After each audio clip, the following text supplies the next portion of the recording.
বাংলাদেশে থাইকা যদি আপনি একটা আরবিয়ান যদি ফিল পেতে চান তাহলে আপনার এই রোডে আসতে হবে।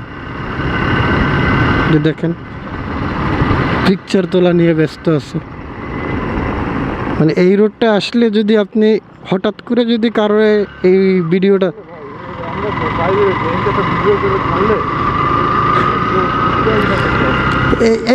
এটা যে চিনে না এরা যদি এই রোডটার ভিডিও করে দেখানো হয়, যে কেউ বলবে যে ভাই এটা দুবাই না সৌদি, এই কথা বলবে। মসজিদটা কি সুন্দর করতেছে দেখছেন?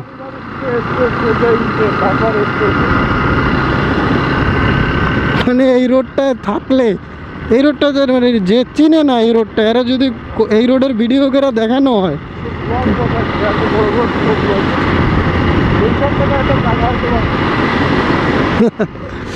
যে কেউ বলবে যে ভাই এটা আরবিয়ান কান্ট্রির যে কোনো রোডঘাট হবে।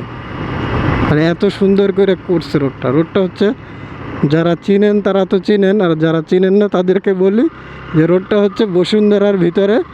আমরা এই রোডটা ইউজ করি সাধারণত যদি আমার এই বাটারার ওখানে কোনো কাজ থাকে, মানে বাড্ডা দিয়ে যে ভিতরের দিকে নতুন বাজারের যে 100 ফিট রোড যেটারে বলে, ওটার মাথায় আমার যদি কখনো কাজ থাকে, মাঝে মধ্যে আমার কাজ থাকে ওখানে একটা ফ্যাক্টরিতে,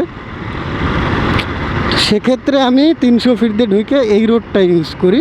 তাহলে আমার এই যে প্রগতি সরণির যে জ্যামটা, ওই জ্যামটা আমি এড়ায় চলতে পারি, এই জন্য আমি এই রোডটা ইউজ করি। বাট রোডটা আমার খুবই ভালো লাগে।